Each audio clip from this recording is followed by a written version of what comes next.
Hello everybody. हमारा आज का टॉपिक है इंस्टीट्यूशनल डिजाइन। आज के इस टॉपिक में हमें स्टडी करना है कि डेमोक्रेसी के जो इंस्टीट्यूशंस होते हैं उनको कॉन्स्टिट्यूशन के अकॉर्डिंग किस तरह से डिजाइन किया जाता है। तो आइए स्टार्ट करते हैं आज का टॉपिक। डेमोक्रेसी के क्या इंस्टीट्यूशंस होते हैं एंड उन्हें किस तरह से डिजाइन किया जाता है। इस टॉपिक को स्टार्ट करने से पहले हम एक टॉपिक को समझेंगे जिसका नाम है कॉन्स्टिट्यूशनल अमेंडमेंट्स।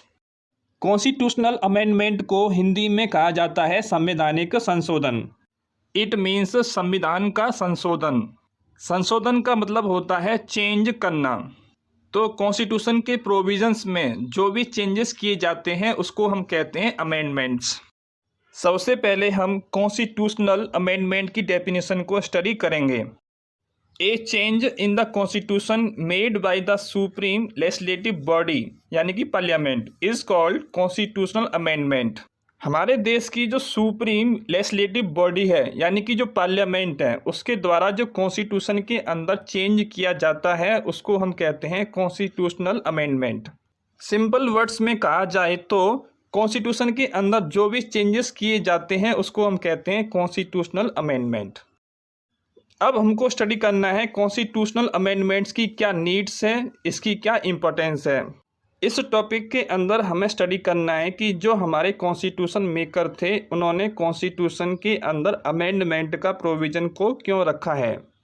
इंडिया का कॉन्स्टिट्यूशन काफ़ी बड़ा है, काफ़ी डिटेल में है, इसीलिए इस कॉन्स्टिट्यूशन को हमें समय समय पर अमेंड करने की ज़रूरत महसूस होती है ताकि हमारा कॉन्स्टिट्यूशन अपडेट हो सके। आपने मोबाइल के अंदर देखा होगा कि कुछ ऐप्स होते हैं जिनको हमें अपडेट करना होता है। हम उस ऐप को अपडेट क्यों करते हैं? जिससे हमारा ऐप पुराना ना हो जाए एंड उसके हम न्यू फीचर्स को एंजॉय कर सकें। इसी तरह से हम इंडिया के कॉन्स्टिट्यूशन को समय समय पर अमेंड करते हैं। अब कॉन्स्टिट्यूशन को हम अमेंड क्यों करते हैं? क्योंकि हमारा कॉन्स्टिट्यूशन पुराना ना हो जाए।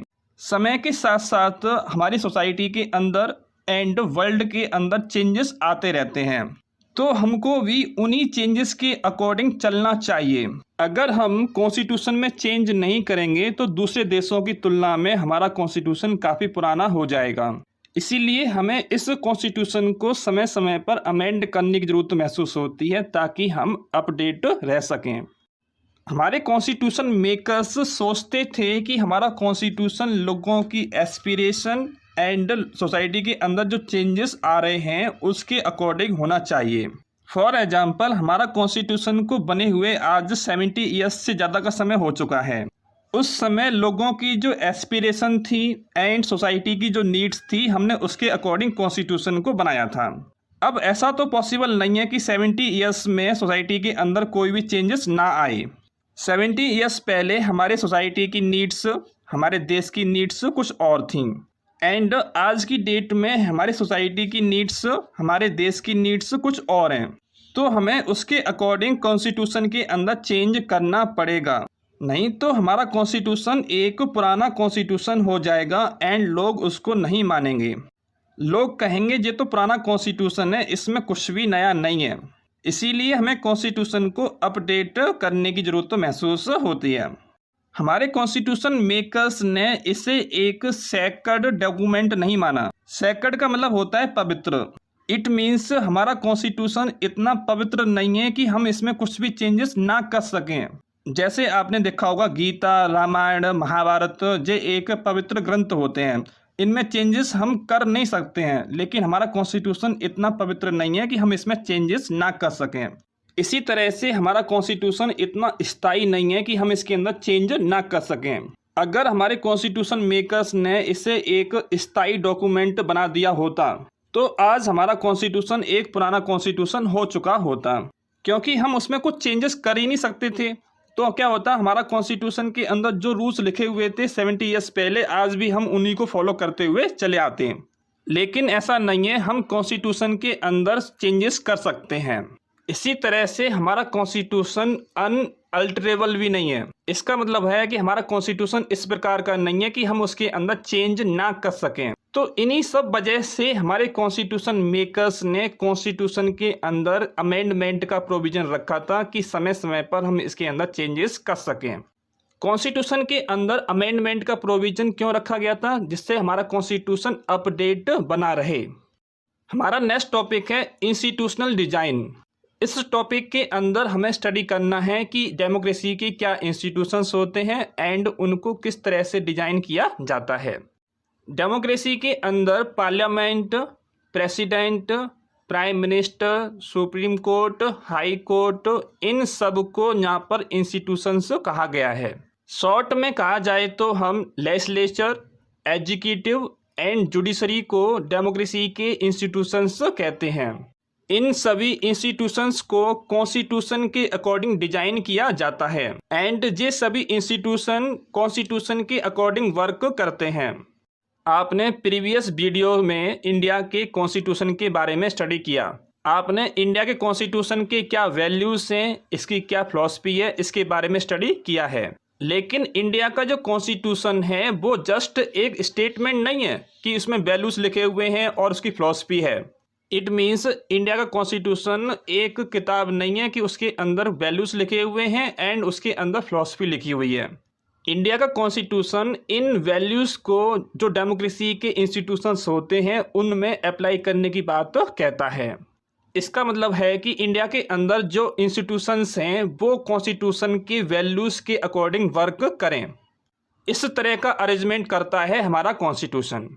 इंडिया का कॉन्स्टिट्यूशन डेमोक्रेसी के जो इंस्टीट्यूशंस होते हैं उनके अरेंजमेंट को एक लीगल लैंग्वेज में डिस्क्राइब करता है। यहाँ पर लिखा हुआ है इंस्टीट्यूशनल अरेंजमेंट। इसका मतलब है कि हमारे देश के अंदर पार्लियामेंट होगी, हमारे देश के अंदर पीएम होगा एंड हमारे देश के अंदर प्रेसिडेंट होगा, जुडिशरी भी होगी। इसे हम कहते हैं इंस्टीट्यूशनल अरेंजमेंट। लास्ट में यहाँ पे लिखा हुआ है लीगल लैंग्वेज। इसका मतलब होता है कानून की भाषा में। तो इसका मीनिंग हुआ कि हमारे देश के अंदर जो इंस्टीट्यूशंस हैं उसे कॉन्स्टिट्यूशन ने कानून की भाषा में स्पष्ट किया है। सिंपल लैंग्वेज में बोला जाए तो इसका मीनिंग है कि इन सभी इंस्टीट्यूशंस का डिस्क्रिप्शन आपको कॉन्स्टिट्यूशन के अंदर मिलेगा। इन कॉन्स्टिट्यूशंस को कैसे फॉर्म किया जा सकता है एंड इनके पास में कौन सी पावर होंगी, ये कौन से काम कर सकते हैं, कौन से काम नहीं कर सकते हैं, इन सब का डिस्क्रिप्शन आपको कॉन्स्टिट्यूशन के अंदर मिलेगा। जब हम कॉन्स्टिट्यूशन को पहली बार रीड करते हैं तो शायद हमें कॉन्स्टिट्यूशन का मीनिंग समझ में ना आए, लेकिन हम कॉन्स्टिट्यूशन के द्वारा से हमारे देश के अंदर जो इंस्टीट्यूशन बनाए गए हैं जैसे पार्लियामेंट, पीएम, प्रेसिडेंट, जुडिशरी, हम इन इंस्टीट्यूशन को ईजिली समझ सकते हैं कि इनका फॉर्मेशन कैसे किया जाता है, इनके पास में कौन सी पावर्स होती हैं एंड ये काम किस प्रकार से करते हैं।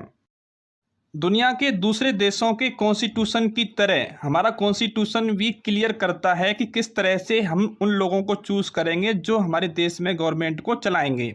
इट मीन्स हमारा कॉन्स्टिट्यूशन उस प्रोसीजर को बताता है जिसके द्वारा से हम गवर्नमेंट को इलेक्ट कर सकते हैं।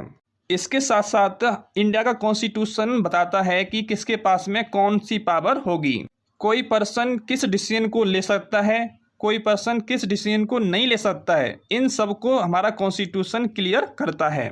इसके साथ साथ हमारा कॉन्स्टिट्यूशन गवर्नमेंट की जो पावर्स हैं उसके ऊपर लिमिट भी सेट करता है।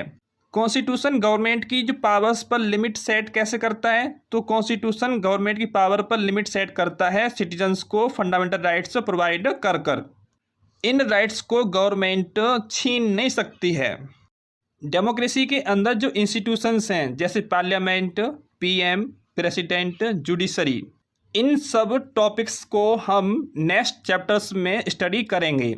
तो आपकी एनसीईआरटी के जो नेक्स्ट चैप्टर्स हैं उनमें बताया गया है कि हमारा कॉन्स्टिट्यूशन आखिर में वर्क कैसे करता है। एनसीईआरटी के नेक्स्ट चैप्टर किसके बारे में है? एनसीईआरटी के नेक्स्ट चैप्टर इलेक्शन के बारे में है। एनसीईआरटी के नेक्स्ट चैप्टर आपका पार्लियामेंट के बारे में है, पीएम के बारे में है, प्रेसिडेंट के बारे में है एंड जुडिशरी के बारे में है। इन चैप्टर्स में कॉन्स्टिट्यूशन के कुछ प्रोविजंस भी दे रखे हैं। फॉर एग्जांपल जब हम प्रेसिडेंट के बारे में पढ़ेंगे तो हम देखेंगे कि प्रेसिडेंट के बारे में कॉन्स्टिट्यूशन में क्या लिखा हुआ है, उसका इलेक्शन कैसे किया जाता है, उसके पास में कौन सी पावर्स होंगी, इसके बारे में हम स्टडी करेंगे। इसी तरह से जब हम जुडिशरी के बारे में स्टडी करेंगे तो हम देखेंगे कि हमारी जुडिशरी के बारे में कॉन्स्टिट्यूशन में क्या लिखा हुआ है, इसकी कौन कौन सी पावर्स होती हैं। क्लास 9th की एनसीईआरटी बुक डेमोक्रेसी के सभी पॉलिटिकल इंस्टीट्यूशन को कवर नहीं करती है।